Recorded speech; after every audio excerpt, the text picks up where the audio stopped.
Hello everyone, কেমন আছেন? আশা করি সবাই ভালোই আছেন। আজকে যে বিষয়টি নিয়ে আলোচনা করব সেটি হচ্ছে এমএস এক্সেলের পিভট টেবিল নিয়ে। এটি একটি অত্যন্ত দরকারি ও প্রয়োজনীয় একটি অপশন বলা যেতে পারে, কারণ এটির মাধ্যমে আপনি লক্ষ লক্ষ ডাটাকে আপনার প্রয়োজন মাফিক দেখে নিতে পারবেন। চলুন দেখে আসা যাক এটি কিভাবে কাজ করে। এটি বোঝার জন্য আপনাকে একটি ইনপুটকৃত টেবিল নিলাম। এখানে আছে নাম, এরিয়া, সেলস কোয়ান্টিটি, টোটাল টাকা। যদি আপনি কোনো অফিসে কাজ করে থাকেন, যদি আপনার বস বলে যে এখানে নাটোর, রাজশাহী, রংপুর, সিলেট, লালমনিরহাট ইত্যাদি এরিয়া দেয়া আছে, এখান থেকে যদি বলে যে সৌরভ বা ফাহিম এই নামের কেউ দেখো কতটুকু সেলস করছে এবং টোটাল টাকা কতটুকু, এরকম যদি থাকে যে কোন এরিয়ার কয়টা, এই লক্ষ লক্ষ ডাটা থেকে এরকম একটা নাম খুঁজে বের করা কিন্তু অনেক টাফ ব্যাপার। কিন্তু এই পিভট টেবিলের মাধ্যমে আপনি খুব সহজে কিন্তু খুঁজে বের করতে পারবেন। চলুন দেখে আসা যাক এটি কিভাবে কাজ করে। এটি দেখে আসার জন্য আমি প্রথমে যে কাজটি করব সেটি হচ্ছে আমি এই পুরোটিকে সিলেক্ট করে নেব। সিলেক্ট করার পরে বন্ধুরা আমরা সবাই জানি এই পিভট টেবিলটি ইনসার্টে টেবিলসের মধ্যে রয়েছে। এখান থেকে আমি গেলাম হচ্ছে পিভট টেবিলে। ওকে, ক্রিয়েট পিভট টেবিল। ওকে, দেখুন বন্ধুরা এখানে একটি নতুন ব্ল্যাঙ্ক ডকুমেন্ট ওপেন হয়েছে।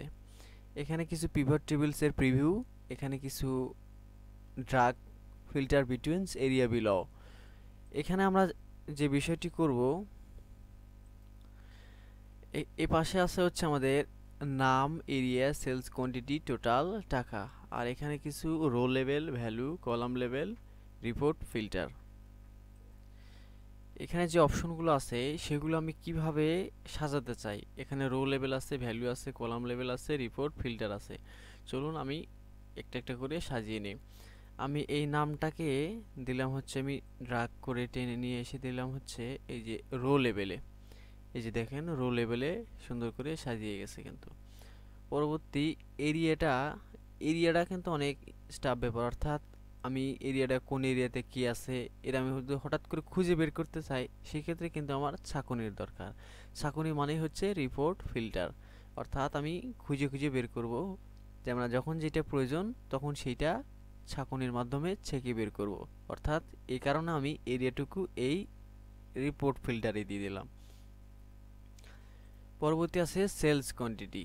সেলস কোয়ান্টিটিটি আমি দিলাম হচ্ছে কলাম লেভেলে। কলাম লেভেলে দিলাম এ কারণে, কারণ এখানে কয় পিস বিক্রি করছে, টোটাল কত টাকা, এখানে দেব হচ্ছে টোটাল টাকা। দেখেন বন্ধুরা এটা কিন্তু ভালো হলো, কারণ এই সেলস কোয়ান্টিটিটা কতটুকু সে বিক্রি করলো, কয় পিস বিক্রি করলো, এটা উপরে দিলাম। আমি খুব সহজে দেখতে পারবো যে এই কয় পিস বিক্রি করছে, এত টাকা বিক্রি করছে। আমি যে এটা দিলাম বন্ধুরা দেখেন এখানে কি একটা হযবরল অবস্থা। এখানে দেখলে হযবরল অবস্থা হলেও মোটেও বন্ধুরা কিন্তু এটি হযবরল অবস্থায় নাই। এটিকে আমি যদি সিলেক্ট করি, সিলেক্ট করে টোটাল বর্ডার দিয়ে দিই,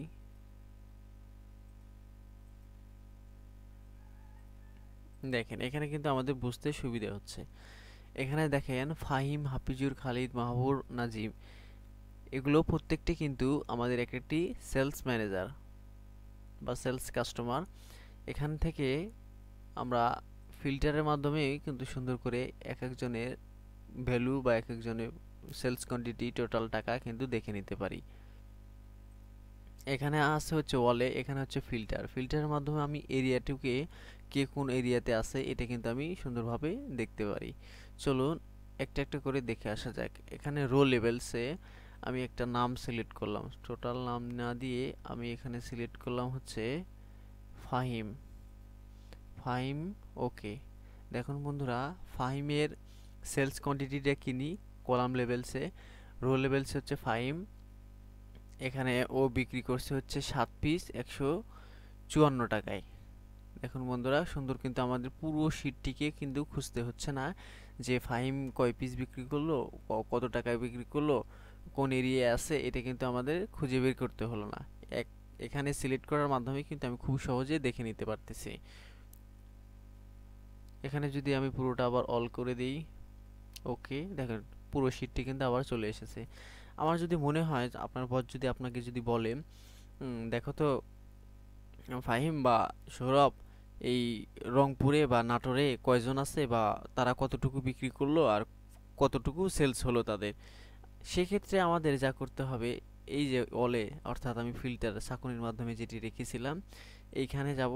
এখানে যা যদি আমি নাটোরে দেখি নাটোরে কি কি আছে, এই যে নাটোরে সিলেক্টেড, এই নাটোর থেকে যদি দেখি যে নাটোরে কে কে আছে, ওরা কতটুকু বিক্রি করলো সেটা যদি দেখতে চাই, সেক্ষেত্রে আমাদের ওকে, দেখেন বন্ধুরা এখানে আছে নাটোরে আছে হাফিজুর, সৌরভ, ওরা বিক্রি করছে হচ্ছে 5 পিস এবং 7 পিস।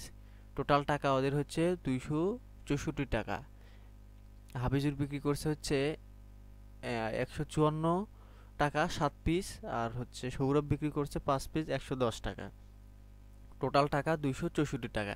এটা কিন্তু আমাদের খুঁজে খুঁজে বের করতে হলো না যে এই রংপুরে কে কে আছে বা নাটোরে কে কে আছে। আমাদের এই পুরো শীটটি যদি আমি দেখে দেখে বার করতে চাই তাহলে কিন্তু অনেক সময়ের বা দরকার, কিন্তু এই পিভট টেবিলের মাধ্যমে কিন্তু আমরা খুব সহজেই বুঝতে পারলাম। আমি এই এরিয়াটাকে অল করে দিলাম, ওকে। এখন এটা আবার পুরোটা শীটটি কিন্তু চলে এসেছে বন্ধুরা। এটা অনেক সহজ। সহজ বলতে কি, আপনার আপনার প্রয়োজন মতো কখন কোনটা দেখতে চান সেক্ষেত্রে কিন্তু এই পিভট টেবিলের মাধ্যমে দেখতে পারবেন। এটা একবার বুঝলে অনেক সহজ, অর্থাৎ কারণ আপনার প্রয়োজন মাফিক। দেখেন এখানে কাকে আমি খুঁজে বের করতে চাই বা কার সেলস কোয়ান্টিটি দেখতে চাই, সে কতটুকু বিক্রি করলো, কোন জেলায় আছে। এটা কিন্তু আমাদের যদি পুরো একটা ব্ল্যাঙ্ক শিট বা পুরো একটা ডকুমেন্ট থেকে যদি লক্ষ লক্ষ ডাটা থাকে, সেক্ষেত্রে যদি আমরা এইভাবে একটা একটা একটা করে খুঁজে বের করতে চাই, অনেক অনেক সময়ের দরকার। কিন্তু কিন্তু এই পিভট টেবিলের মাধ্যমে যদি সিস্টেমটুকু আপনার জানা থাকে, তাহলে কিন্তু এই 1 ঘন্টার কাজ আপনি মাত্র 2 মিনিট 5 মিনিটের মধ্যে করে ফেলতে পারবেন।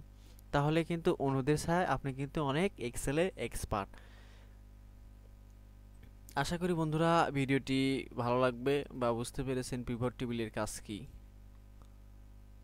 সো ভিডিওটি যদি ভালো লেগে থাকে বন্ধুরা, লাইক সাবস্ক্রাইব করে পাশেই থাকবেন। আমাদের এই চ্যানেলে এমএস এক্সেল সহ অ্যাডোবি ফটোশপ, এমএস ওয়ার্ড প্রত্যেকটা টিউটোরিয়াল নিয়ে আসবো একের পর এক।